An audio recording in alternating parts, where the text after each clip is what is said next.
பெரும்பான்மையான தலித் மக்கள் வாழ்ந்த பகுதிகள் இவைகள். ஆனால் அந்த மக்களுடைய நிலைமை இன்றைக்கு எப்படி இருக்குது என்பதை நீங்கள் தெரிந்து கொள்ள வேண்டும். தமிழகத்தை சுமார் 50 மக்கள் பணியிலே அவர்கள் சில சேவைகளை செய்து கொண்டிருக்கிறார்கள் என்பது உண்மைதான். ஆனால் திராவிட கட்சியினுடைய முக்கிய பொறுப்புகளிலே தலித் மக்கள் எல்லாம் இருந்தார்களா என்று கேட்டால் இல்லை.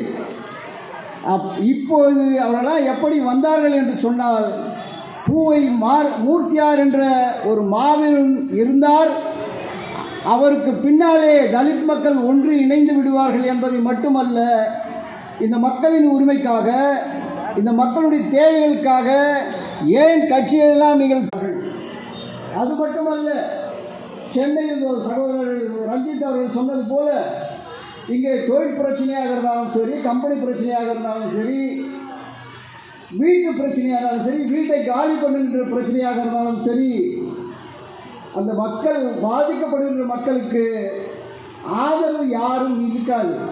ஆனால் பூவை மூர்த்தியார் அவர்கள் கடந்த 40 ஆண்டு காலமாக மக்களின் உரிமைக்காக போராடி பல்வேறு செயல்களை இங்கே உங்களுக்கு பெற்று தந்திருக்கிறார்கள்.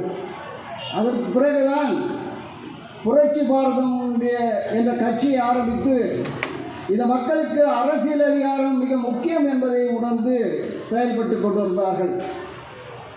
நீங்களெல்லாம் நினைத்துக் கொண்டிருப்பீர்கள், புரட்சி பாரதம் உங்களுக்கு சேவையாற்றிய பிறகு உங்களை நாடி வருகிறது. ஆனால் இங்கே ஆளுகின்ற கட்சிகள், ஆண்ட கட்சிகள் எல்லாம் ஓட்டு போட்டதுக்கு அப்புறம் தான் உங்களுக்கு இது செய்கிறோம் அதை செய்கிறேன்னு சொல்லுவாங்க. ஆனால் புரட்சி பாரதம் என்றைக்குமே இது போன்ற கொள்கையை நினைத்தது அல்ல.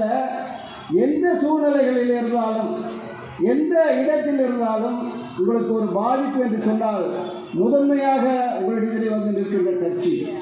அப்பேற்பட்ட ஒரு தலைவனை மேற்கொண்ட இந்த கட்சியில் இன்றைக்கு பூவையாருடைய இளம் புரட்சியாளர் ஜெகன்மூர்த்தியார் அவர்கள் கிடைக்காத போது அவர் சட்டமன்றத்திலே பேசி இன்றைக்கு பல்வேறு திட்டங்களை மக்களுக்கான செயல்பாட்டுக்கு கொண்டு வந்திருக்கிறார் என்பதை நீங்கள் நினைவுபடுத்திக் கொள்ள வேண்டும்.